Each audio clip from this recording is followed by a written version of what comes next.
Hello and welcome to the Ideal Nutrition Podcast. I am Leah Higl and I'm here with my co-host Aidan Muir, and this is episode 138, which means that we are now over 2.5 years of doing weekly podcasts, which I just thought was a cool milestone and pretty insane. That's wild, yeah. It's been a while.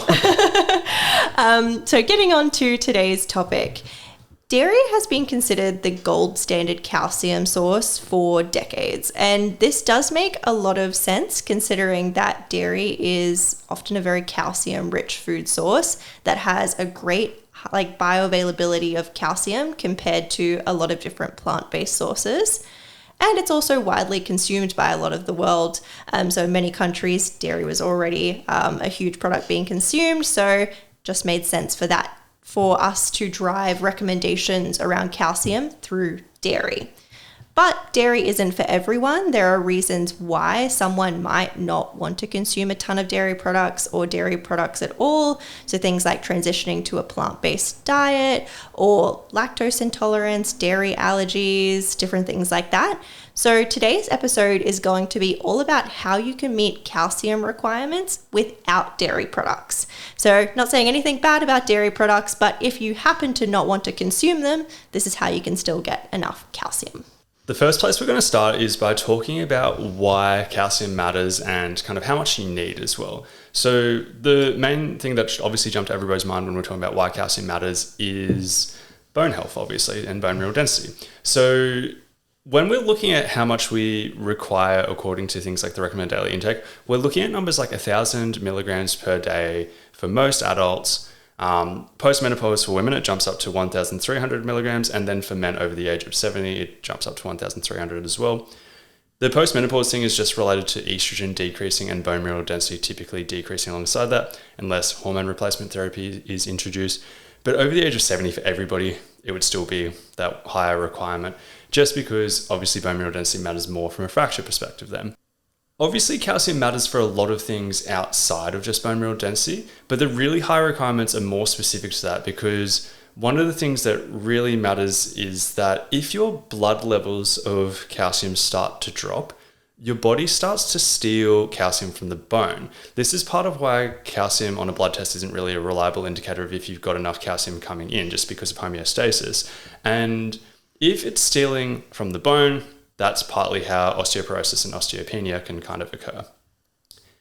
One thing that is worth paying attention to, though, is that calcium is just one piece of the puzzle when it comes to bone health. It is an important piece, but it's just one piece of the puzzle. There are plenty of populations around the world who have significantly lower calcium requirement or calcium intakes who have quite good bone mineral density as well, which kind of makes a bit of an argument for we might not necessarily need to hit 1,000 milligrams per day or higher if we have all the other variables on point, right? If we're exercising, if we have a high intake of a lot of the other nutrients that matter. But the reason why I think it's important for us to chuck numbers out there like this and then also give comparisons about how much calcium is in food is because although you might not need to get to 1,000 milligrams, which is quite a high target, if you assess your own diet and you're like, hey, I'm getting like 300 milligrams, I'm quite far from that target, it could be a bit of a reason to look at increasing your calcium intake.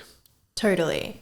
So we'll start off with looking at the 3 best non-dairy sources of calcium and ones that I recommend a lot in practice. So calcium fortified products are a big one. So if we're not consuming a ton of dairy, we can look to things like calcium fortified plant milks and ensuring that there is around 120 milligrams of calcium per 100 mils. That's a really good kind of standard target that makes it very comparable to dairy milk.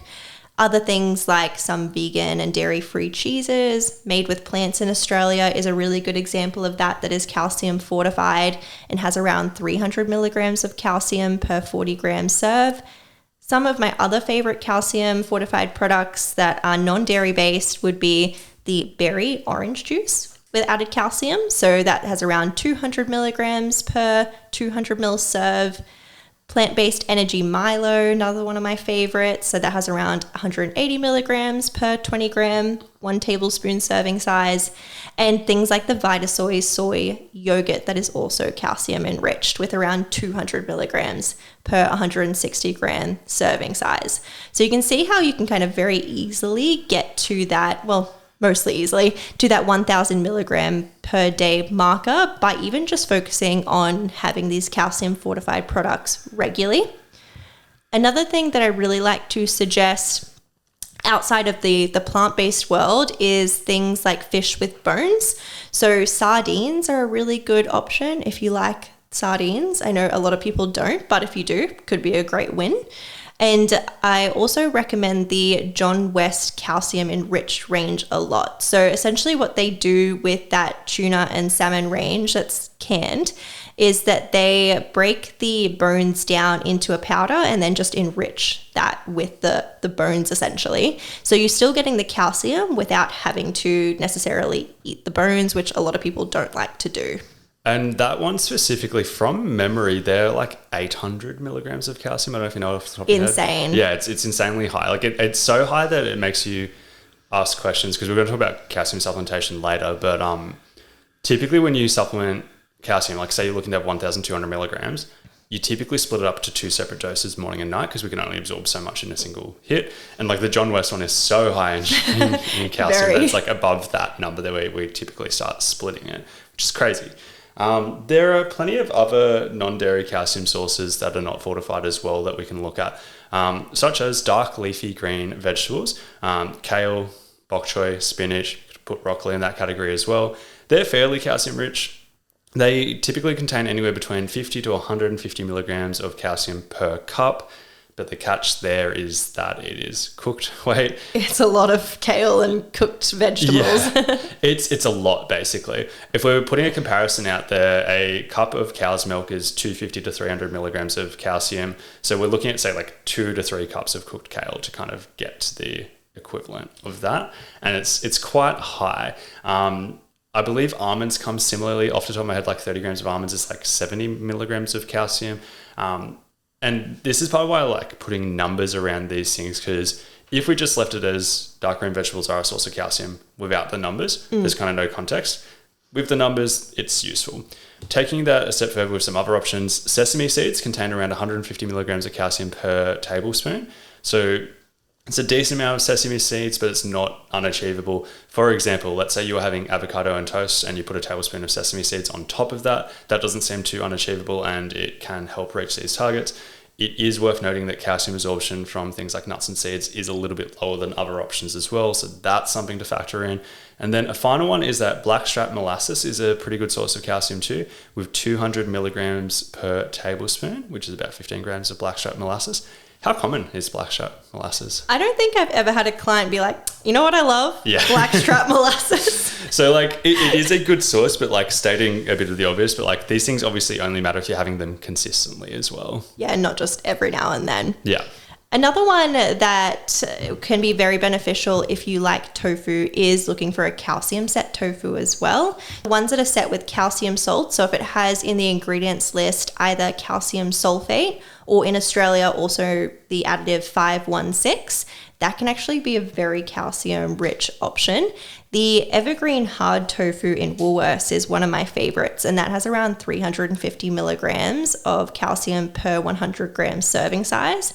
So again, like just a really, really awesome high calcium option that is not dairy based.